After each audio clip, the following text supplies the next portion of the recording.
Yo, what is good? My anime faithful, what is good, yo? Oh man, Demon Slayer, you were so great. You were so great, but now you're gone. But I like the announcement though. For anybody that watched Demon Slayer and got straight to the end, I just want to throw this out there that supposedly it has been confirmed to be a movie. The Infinite Train arc, I guess, is something coming. Unless for some reason they called an arc a movie. You know, like they're going to do a whole entire arc throughout a movie. Because, to be fair, when they called it the Infinite Train, it kind of threw me for a loop only because there doesn't seem to be that much that would have happened, right? Like, I understand that it's called Infinity Train or whatever, and that could be millions of things. Anything could happen. But it didn't feel that way, right? Like, when you look at it, it's not that big, right? It's not like it's infinity because it has so many train cars or something. Sorry, there's noise in the background. It's moving my mic around. But to know that once we get this just slaughter of the lower ranks, of what's left of the lower ranks that hasn't been killed off by a Demonslayer or the Hashia, he absolutely just dismantles his own lower ranks, which makes a lot of sense to me because I was looking at him like, why do you have a lower ranks, my guy? Like, for instance, if you have a lower rank, it kind of just gave me the feeling that he was more of a Morel type of person. He was more of a chance giver, right? And because he was giving those chances, it seemed kind of nice. Like, he was like, all right, well, I know you guys aren't as strong as these other guys I created, but all you got to do is devour some humans, continue to do so, and grow power, and then you'll become much stronger. But no. At last, he said, "Nah, bruh. You know what? Let me just dwindle down these numbers real quick, and they're gone." So, come to find out, he could read their minds, and he's like, "So, why are all y'all losing? And when you do get in a fight, your first choice is to run." And he's looking up at him like, "Easy for you to say." Oh my god, bro. He's like, easy for you to say, bruh. If it was you, you would have ran too, pretty much. And that's the next thing I was thinking he was going to say, or something stupid. And this man reads that thought, and he's like, wait, what did you just say? I truly, truly want you to say it out loud, pimpin'.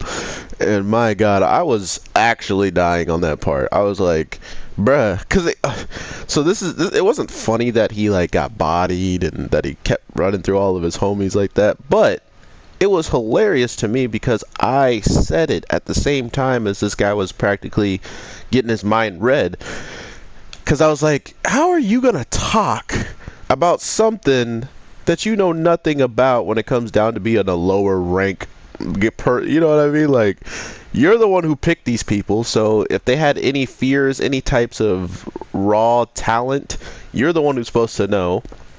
So it's your fault if you didn't put them in prime position to be able to take out some of these people that you needed taken out, right? Like, you knew which people were dangerous, but yet the lower ranks didn't get a really good memo of that. Clearly. And I don't know, I'm just somebody who shoots pretty straightforward, so to be like, oh, you guys, why are you losing and why is your first option to run? Why am I a lower rank? Like, since I'm lower rank, ain't I supposed to prevail to survive? I don't know, it was a very, very dark way of him just being like, anything I say is right. Anything you say to me is wrong, regardless of it being right or wrong. I don't care. You will die if I see it fit. So, man, he's such a boss. And there was one thing that me and my brother were talking about this show much earlier. I think it was like in the 12s or 13s when they went against the person who was hitting the drums and it was flipping the room all around and stuff.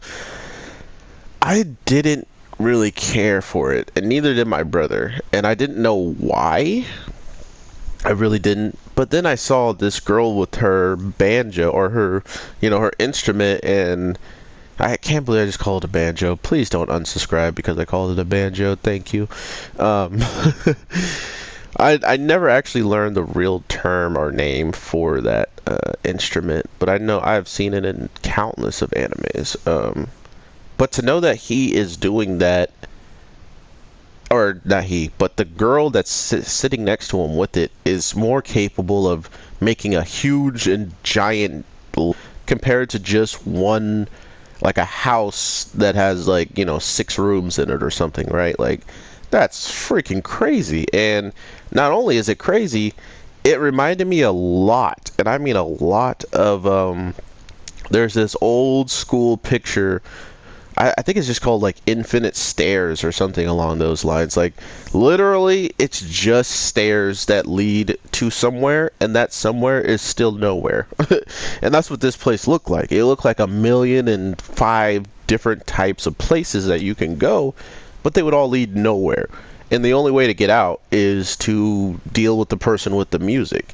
And it felt like a visit to somebody with the same power, with the drums and stuff. So I was like, ooh, that feels kind of lackluster to me. Like, to me, I know some people really probably digged it and liked it, but it just felt like we were revisiting old powers, or that demons' blood arts aren't as like variant. Like there's not many things they kind of get. It just comes down to who you were before you were turned, and clearly she was probably like some musical player.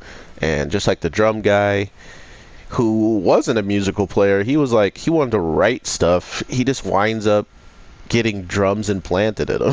I don't know. I'm sorry. I'm getting off the topic, but this show is absolutely beautiful and amazing. To think that they were going to take Tanjiro and put him in a place where he is supposed to be growing, and not only did he grow, but he grew multiple people at the same time. He grew Nesco pretty much by keeping her with him all the time. He grew his 2 samurai companions by them watching and being in complete awe at how hard he was working.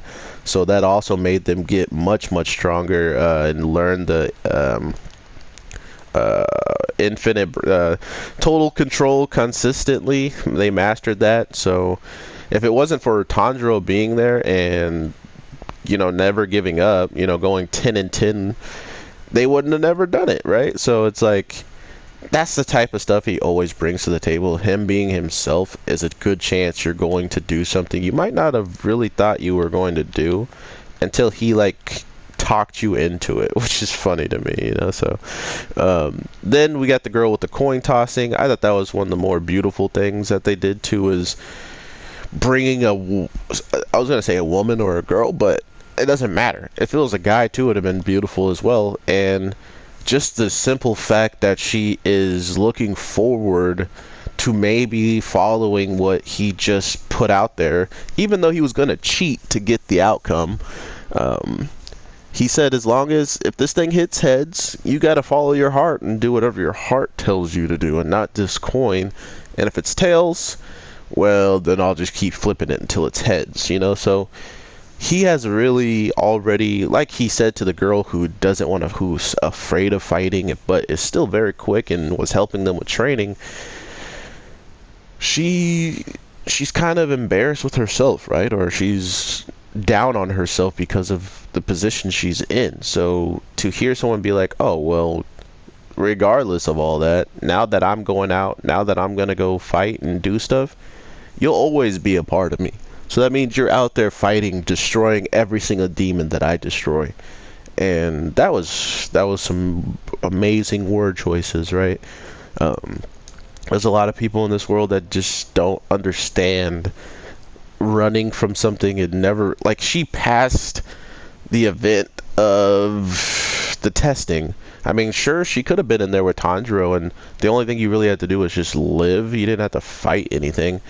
The reason why Tanjiro got caught up is because he could smell the demons, and he literally ran to it after hearing screams too, So that's just our boy. But unlike her, she probably heard the screams and kept going the opposite way of them to make it through or something along those lines, which I would have loved to see her side of things, like why she thinks she's a coward, why she didn't fight, or if she got out of the training and then tried to go fight and she didn't do anything. I don't know, man. That would be cool to see. But yeah, all of the characters that evolve around him usually get something out of meeting him, and I love that aspect because that's what Hunter x Hunter brought into the show with Gon. Like, you didn't really need to teach you anything as much as you needed to just be around him to understand this is a kid who, kids nowadays, or kids all the time usually, want to have fun. They want to do stuff that they want to do. And to then see that and, see them be like, you know what, I'm going to be this kid, but I'm going to be like very, very responsible. And not only just responsible, I'm also going to be, a beacon of light for people that need it. And that's crazy to me for a kid to do that for somebody, for adults nonetheless. So to know that there's a character like that in here, I think I was already pretty much sold on this show from the jump.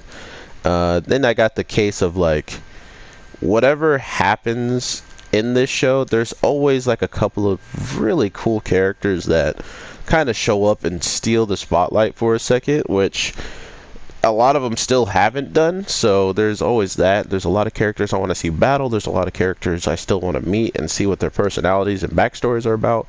So Demonslayer overall is definitely a 9 out of 10 for me.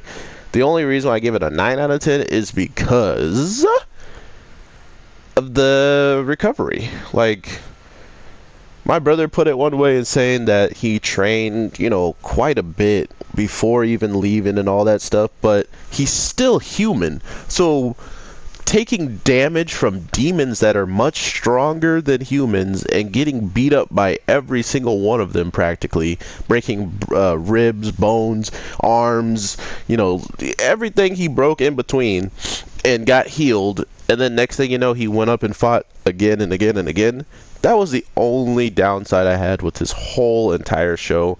But then they fixed it towards the end. Like, they started to just show us that, hey, this is what happens when he gets to recover. He even gets stronger. So, and if you did watch Hunter x Hunter, if you get your bones breaking clean, they grow back stronger. So, there's a lot of weird things that people can just, like, say for the recovery feats and stuff like that, which, that's cool. Defend this show. But at the same time, if the show is doing it openly and not really caring at one point, like he's like, I got all these broken bones and he can barely walk, and then the set episode or the next episode, he's gonna run into a demon. It's like, I don't know about that, cuz like, you should have lost a lot of stamina, you should have lost a lot of precision, a lot of different depth. But that's where the training comes in, and I can agree with that even in pain and injury, you can still be accurate, you can still be deadly.